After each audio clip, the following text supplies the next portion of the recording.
Olá e bem-vindos. Bom, hoje a gente vai mergulhar num texto que, olha, me deixou pensando bastante. É de um autor, presbítero Marcos Benedito, e o título já é forte: O Perigo Silencioso. Ele fala de um tema bem delicado, que é o comportamento narcisista extremo, mas por um ângulo bem específico, o da fé cristã. E o que me chamou a atenção nesse material é que ele não fica só na teoria, sabe? O autor usa uma metáfora central que gruda na cabeça para explicar o modus operandi desse tipo de comportamento. Sim, a imagem da serpente. E faz todo sentido quando ele começa a descrever, né? Totalmente. A ideia de algo sorrateiro, que calcula o bote, que guarda o veneno, é uma imagem muito poderosa. Então, a nossa missão aqui vai ser, assim, desempacotar essa analogia. Entender que táticas são essas que o autor descreve e o que eu acho mais útil, quais são as ferramentas de defesa que ele propõe, sempre dentro dessa perspectiva da fé. Exato. É quase um guia de sobrevivência espiritual. O texto conecta traços psicológicos, que a gente até ouve falar por aí, com conceitos bíblicos. E o resultado é um mapa para a gente se orientar nessas dinâmicas que podem ser muito desgastantes. A ideia não é diagnosticar ninguém, claro, mas sim nos equipar para proteger nosso próprio bem-estar. Perfeito. Vamos começar então pela primeira tática, que o autor chama de teste constante. Sabe, o que me pegou aqui é que ele não trata isso como uma provocação boba de cabeça quente. Pelo contrário, ele descreve como algo muito calculado, quase como um cientista testando uma hipótese. Uma hipótese sobre o limite da outra pessoa, imagino. Exatamente. O texto diz que são situações criadas de propósito, sabe?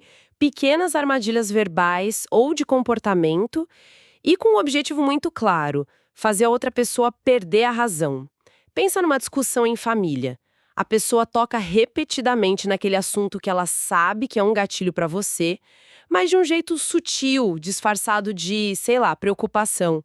E ela continua e continua até você explodir. E a explosão da vítima é, na verdade, o sucesso do teste. É isso que o texto sugere. É precisamente isso. No momento em que a vítima grita, ou chora, ou bate a porta, o jogo vira. A pessoa que provocou o tempo todo assume uma postura de calma, de superioridade, e aí ela pode dizer pra todo mundo: "Tão vendo? Eu só tava conversando e a pessoa surtou. Não dá pra ter um diálogo."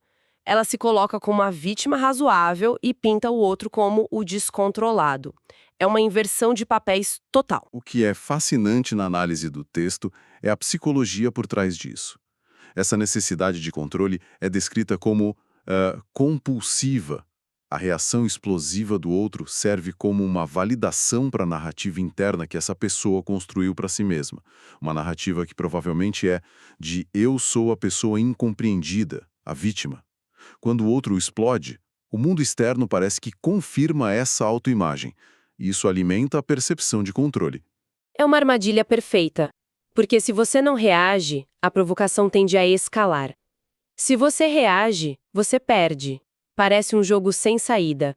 E como o autor sugere que se escape disso? Olha, a saída que o texto propõe é totalmente contraintuitiva. Ela se baseia num princípio bíblico de Provérbios que diz: a resposta branda desvia o furor. A ideia não é ser passivo ou, sabe, engolir sapo. É uma manobra estratégica. Ao dar uma resposta calma ou até usar o silêncio de forma consciente, você se recusa a entregar a reação que o outro precisa. Você quebra o roteiro. É como se o outro estivesse esperando um duelo, mas você se recusa a sacar a arma. Exatamente. Você não entra na arena. É um ato de poder que vem do autocontrole, não da fraqueza. Mas, vamos ser honestos, isso é extremamente difícil de fazer na prática. Manter a calma quando alguém está metodicamente apertando seus botões exige uma força e uma consciência enormes. O texto não apresenta isso como uma solução fácil, mas como a única eficaz para não virar um peão no jogo do outro. E essa ideia de não dar a munição que o outro quer se conecta com a segunda tática, que talvez seja ainda mais sutil. O autor chama de vingança silenciosa. É basicamente uma guerra fria emocional. O silenciosa aqui é a palavra-chave, né? Não é uma briga aberta. É uma corrosão. Isso. O cenário que o autor descreve é o de alguém que guarda uma mágoa, um ressentimento antigo, mas, na superfície, age como se nada tivesse acontecido. É aquela pessoa que diz: imagina, já esqueci, tá tudo superado, mas, por dentro, ela está, e a expressão do texto é forte, preparando o terreno. A metáfora da serpente volta com tudo aqui, né? A ideia de se camuflar na grama, esperar pacientemente. Pelo momento de maior vulnerabilidade do alvo. Exato. É a imagem perfeita. Não é uma reação de momento, é uma emboscada. A pessoa espera uma oportunidade de ouro. Talvez uma reunião importante no trabalho do alvo, uma apresentação, um encontro de família. E nesse momento ela ataca. Pode ser revelando um segredo, fazendo uma crítica construtiva na frente de todo mundo. O objetivo, segundo o texto, é a humilhação pública ou esgotamento emocional completo. E o texto faz uma conexão direta desse comportamento com o conceito de amargura. Eles citam a passagem de Efésios que orienta a se livrar de toda a amargura, indignação e ira. A análise do autor sugere que, para a pessoa com esses traços, a amargura não é só um sentimento passageiro. É uma ferramenta. É um veneno que ela armazena, que ela cultiva, esperando o momento certo de usar. Então, a pergunta é: como se defender de um ataque que você nem sabe que está vindo? Se a pessoa garante que está tudo bem, como se proteger? Isso nos leva a uma discussão muito interessante sobre o perdão, da forma como o texto apresenta. A orientação não é ser ingênuo e acreditar que a ofensa foi esquecida pelo outro. O perdão, nessa ótica, é um ato de autoproteção. É você quem decide não dar espaço para a mágoa dentro de si. O autor defende que perdoar é entregar a justiça nas mãos de Deus, liberando a si mesmo do peso de carregar aquela ofensa. Ou seja, a proteção não é tentar adivinhar quando o ataque vem. Não. É se tornar imune ao veneno. Se você não guarda a mágoa, o ataque do outro perde muito do poder de te ferir. Exatamente. Você se recusa a deixar que a amargura do outro encontre um terreno fértil na sua própria vida. Você está, na prática, se recusando a participar desse jogo tóxico. E é aí que o texto amarra essas duas táticas, o teste e a vingança, a motivação central por trás de tudo. Que é a necessidade de controle absoluto. A ideia de que o ego individual está acima de qualquer coisa, né? Inclusive do bem-estar do grupo. Sim, e essa parte da análise é bem direta. O autor afirma que a pessoa operando nessa lógica não se importa com os danos colaterais. Não importa se o clima na empresa fica péssimo, se a família se divide, se um projeto é arruinado. O que importa é sair por cima, manter o controle da narrativa e, se possível, colocar o outro numa posição de inferioridade. Nossa, isso me faz pensar no custo disso. Quanta energia é gasta para manter esse controle, para planejar esses ataques. É uma forma muito solitária de existir, não? Priorizar o controle acima da conexão? É a grande tragédia por trás do comportamento descrito. E o texto cria um contraste muito poderoso ao colocar essa lógica ao lado de um dos pilares da fé cristã: o serviço e a humildade. O autor cita uma passagem de Filipenses que é a antítese perfeita disso. Humildemente considerem os outros superiores a vocês. É um choque de universos. De um lado, a autoexaltação como meta de vida, do outro, o serviço ao próximo. Totalmente. O autor não enquadra isso apenas como um choque de personalidades, mas como um conflito espiritual fundamental. São duas visões de mundo incompatíveis. Uma diz, o mundo gira ao meu redor, e a outra diz, eu sou parte de algo maior. E o texto deixa claro que é impossível operar nas duas lógicas ao mesmo tempo. Ok, então o diagnóstico está feito, as táticas, a motivação, agora a parte prática. Como o texto sugere que a gente vença essa batalha? Ele organiza a defesa em 3 estratégias principais. A primeira é um eco do que a gente já falou.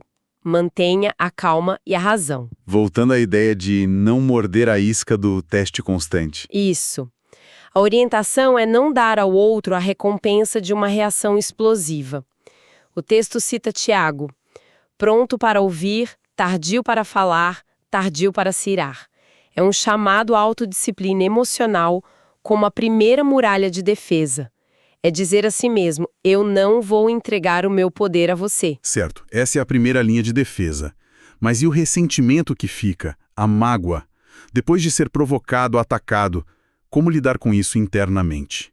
Isso me parece o maior desafio. E essa é exatamente a segunda estratégia. Perdoe e avance. Ela aborda diretamente a questão da vingança silenciosa. A ideia, como a gente já mencionou, é entregar a mágoa a Deus. O argumento do texto é que a nossa paz não pode ser refém da justiça que a gente espera do outro. A paz vem da decisão de liberar essa dívida, de se proteger do veneno da amargura. É um ato de autopreservação espiritual. E qual seria a terceira peça desse quebra-cabeça de defesa? A terceira é: confie no juízo de Deus.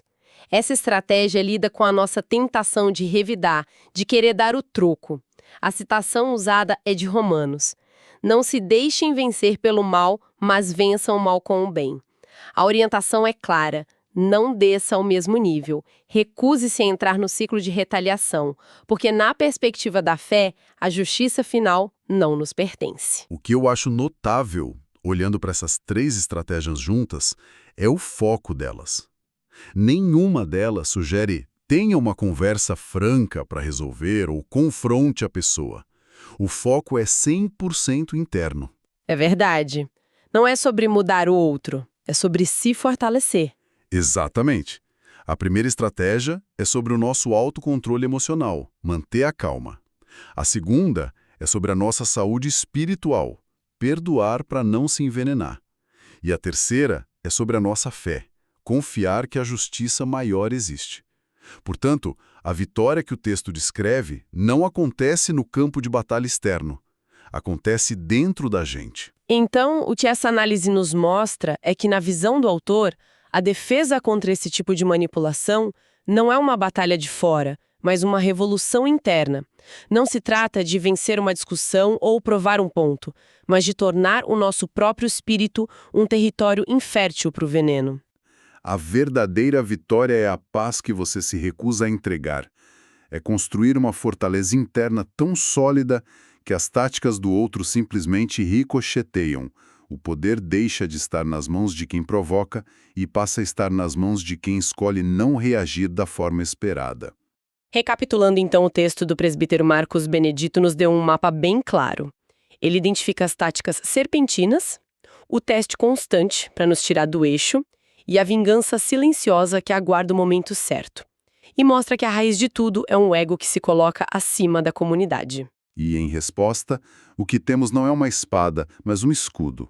As defesas propostas pela fé são a calma que desarma, o perdão que nos liberta do veneno e a confiança na justiça divina que nos impede de perpetuar o ciclo do mal.